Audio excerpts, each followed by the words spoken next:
മലപ്പുറത്ത് ജോലിക്ക് കയറിയ ശേഷം ഫാമിലിയോടൊപ്പം എൻജോയ് ചെയ്യാൻ വേണ്ടി മാത്രം എടുത്ത ഒരു 47 ദിവസത്തെ ലീവിന് ശേഷം ഇതായാലും എത്തിപ്പോയിരിക്കുകയാണ് ഞങ്ങൾ.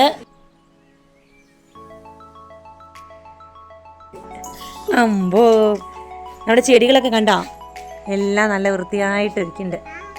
കുഞ്ഞാക്കയും താത്തയും കൂടെ നന്നായി നോക്കിയതുകൊണ്ട് ഇതിങ്ങനെയൊക്കെ നിൽക്കുന്നു, അല്ലെങ്കിൽ എല്ലാം വാടി കഴിഞ്ഞു. നമ്മൾ ഒതായിൽ താമസിച്ചുകൊണ്ടിരുന്ന വീട് ജസ്റ്റ് മാറി. അപ്പം വേറൊരു വീട് സെറ്റാവണം. അതുകൊണ്ട് ഇനി ഒരു മാസം കൂടെ ഉള്ളൂ, പിന്നെ വെക്കേഷനാണ്. അതുകൊണ്ട് ഒരു കോട്ടേഴ്സ് മതിയും തീരുമാനിച്ചു. ഒരു മാസം ഒരു കോട്ടേഴ്സ് അനുഭവം.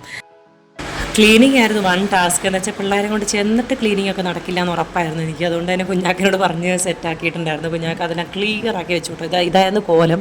പക്ഷേ ഇപ്പം നല്ല വൃത്തിയാക്കി വെച്ചിട്ടുണ്ടായിരുന്നു. അതുകൊണ്ട് തന്നെ ഇച്ചായനായാലും അന്ന് ഞങ്ങളുടെ കൂടെ വരാൻ പറ്റിയിട്ടുണ്ടായിരുന്നത്. അപ്പം എന്തായാലും ചെന്ന ശേഷം പിള്ളേരെ വെച്ചുകൊണ്ട് ക്ലീനിങ് നടക്കില്ലായിരുന്നു. പക്ഷെ നല്ല ക്ലിയർ ആക്കി വെച്ചിട്ടുണ്ടായിരുന്നു. വലിയ തിരക്കേടില്ലാത്ത നല്ലൊരു കോട്ടേഴ്സാണ്. കോട്ടേഴ്സിൻ്റെ വീഡിയോ ഞാൻ ഇടാം കേട്ടോ.